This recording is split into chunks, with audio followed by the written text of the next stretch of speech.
Bicarain transisi, kamu pasti pernah lihat dong transisi seperti ini.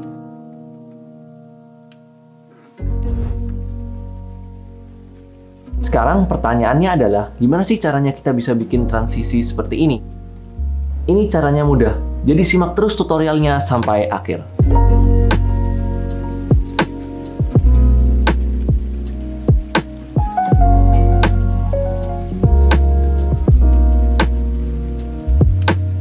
Oke, bicarain seamless transition, ini artinya adalah transisi yang tidak terlihat. Atau mungkin yang bahasanya lebih simple, yaitu transisi yang smooth.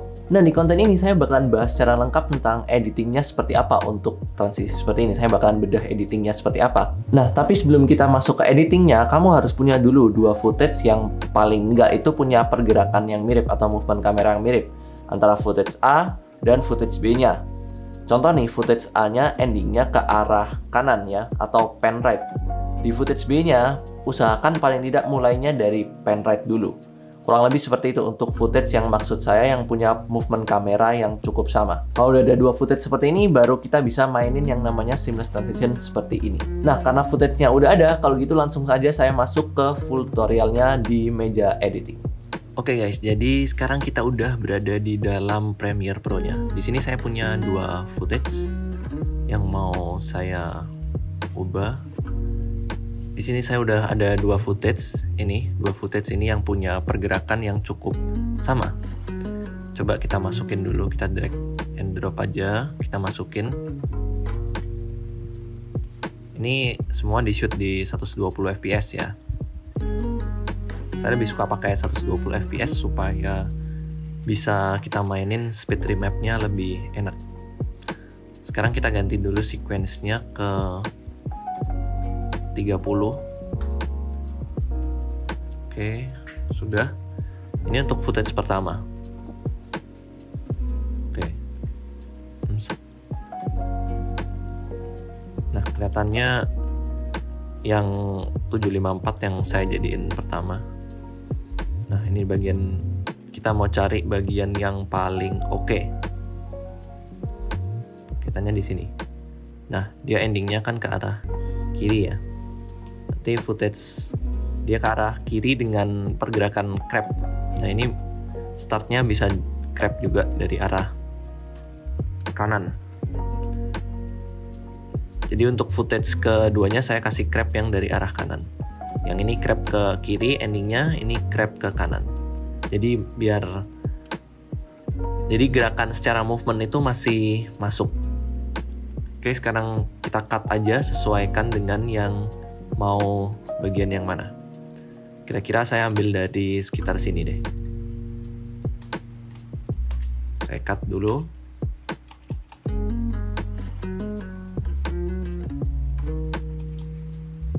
Sekarang di footage yang kedua kelihatannya bagus dari sini.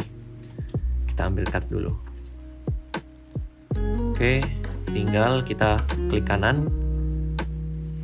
Lalu kita show clip keyframes dan time remappingnya di speed. Gedein biar kita bisa mainin time remapnya. Sekarang tinggal saya mau cari bagian mana sih yang mau di slow mo dan bagian mana yang dicepatin. Di sini kalau dilihat kan di bagian awal ini kurang fokus ya. Tapi saya mau cari bagian yang di slow mo itu yang paling fokus dan yang mau di highlight. Nah, kurang lebih di seginian kira-kira. Satu frame lagi mungkin. Nah, ini. Di sini saya bakalan pasang keyframe-nya. Terus cari yang out focus. Itu segini ya. Kira-kira segini. Oke. Sekarang saya pelanin sampai sekitar 35% karena hitungannya untuk mendapatkan gambar yang masih smooth dengan 120 fps bisa sampai 35%-an di angka 30 fps. Sebenarnya bisa turun lagi sih, tapi saya main amannya aja. Jadi kurang lebih jadinya seperti ini. Oke, kita mute dulu aja untuk audionya. Dia bisa seperti ini.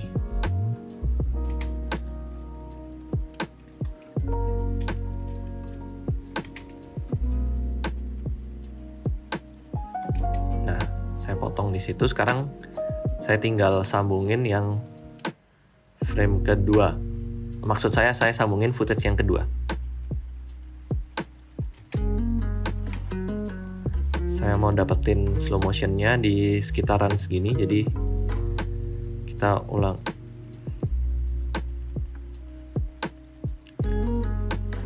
Kita speed lagi time remapnya. Lalu saya bakalan pasang keyframe-nya di sini. Dan autofocus di sini saya kasih speed. Nah, ini saya turunin sampai 35%. Ini kelihatannya bagian depannya nggak perlu dicepetin ya. Ini sesuaikan aja dengan setiap footage. Kalau ini kelihatannya nggak perlu dicepetin, lebih masuk. Tapi ada footage-footage yang tertentu yang memang harus kita cepetin. Jadi coba kurang lebih preview dulu. Jadi seperti ini. Nah, ini kelihatannya terlalu lama bagian sini. Kita harus potong.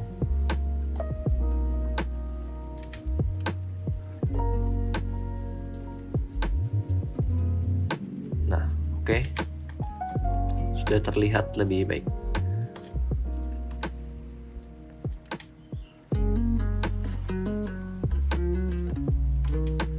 Nah, ini kalau misal kadang footage-footage tertentu kurang blur ya di daerah-daerah seperti ini, bisa ditambahin efek yang namanya Gaussian blur.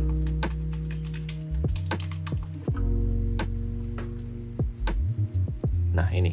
Tapi ini karena di sini udah dapet blurnya, jadi saya nggak tambahin lagi.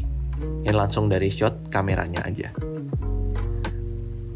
Nah, kalau habis kayak gini kita apain? Sekarang tinggal teman-teman export aja tuh. Kalau teman-teman mau tambahin sound design juga bisa banget. Misal di sininya kita mau kasih swoosh gitu bisa. Oke guys, jadi seperti itu untuk tutorial ngedit seamless transition. Kalau kamu request tutorial-tutorial lainnya, boleh langsung aja tuliskan di komen. Sekian untuk video kali ini, jangan lupa subscribe, like, dan share video ini, serta nyalakan notifikasinya karena channel ini bakalan upload secara rutin. Terima kasih dan semoga bisa bermanfaat.